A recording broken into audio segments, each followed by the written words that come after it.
नमस्कार, मैं हूँ पायल आपकी दोस्त और आज आपके लिए लेकर आई हूँ क्यूट सी लव स्टोरी जिसे लिखा है सोनू जी ने। वैसे सोनू लांबा जी बहुत प्यारी प्यारी कविताएं भी लिखती हैं और बहुत गहरी बातें भी कह जाती हैं। तो उनकी क्यूट सी लव स्टोरी शुरू करते हैं। भाई टाइटल भी बहुत क्यूट सा है, लव यू यार। चलिए तो कहानी को शुरू करते हैं। कुमकुम की छोटी सी बिंदी और बालों का बेतरतीब सा जूड़ा बनाए वो रसोई से लिविंग रूम के बीच लगभग दौड़ रही थी, सबकी सुबह की फरमाइशें पूरी करती हुई। बहू, चाय को दोबारा गरम करो, ठंडी हो गई। मम्मा, टोस्ट थोड़े कुरकुरे सेको ना। बहू, मुझे तो पोहा दे दे, मुझसे ये कुरकुरा टोस्ट ना खाया जाएगा। बहू, मेरे खाली पेट वाली दवाई तो ला दे। जी हाँ जी, अभी लाई। ये शब्द ही कानों में पड़ रहे थे उसकी ओर से। मैं बेडरूम से उठकर सोफे पर आ धंसा, अखबार हाथ में ले लिया पढ़ने के लिए। फटाफट एक कप चाय मेरे सामने भी आ गई, बिना मांगे। वैसे अक्सर ही मुझे बिना मांगे सब चीज़ मिलती रही और सही समय पर। लेकिन आज मेरा मन अखबार पढ़ने में नहीं था। मैं बस उसे ही देख रहा था, अखबार के पीछे से भी। शायद नहा धोकर उसने पूजा भी कर ली थी। तभी तो कुमकुम माथे पर इतनी सादगी में भी सुंदर लग रही थी और इतनी भागम भाग में ताज़ा। ये तो मेरे घर का रोज का ही सीन रहता होगा, लेकिन मैंने कभी देखा ही नहीं। क्योंकि ये मेरे ऑफिस जाने के बाद का, या फिर जब मैं ऑफिस जाने के लिए तैयार होने के लिए अपने कमरे में होता होऊंगा तब का।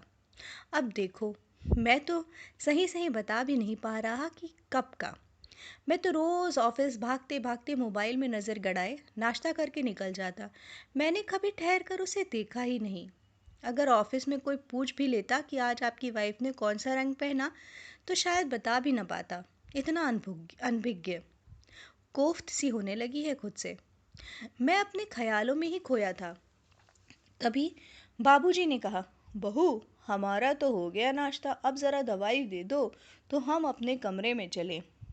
बच्चे भी खा पी कर इधर उधर हो लिए। माँ टेबल से उठकर बाहर गेट पर पड़ोस वाली आंटी से बतियाने लगी थी।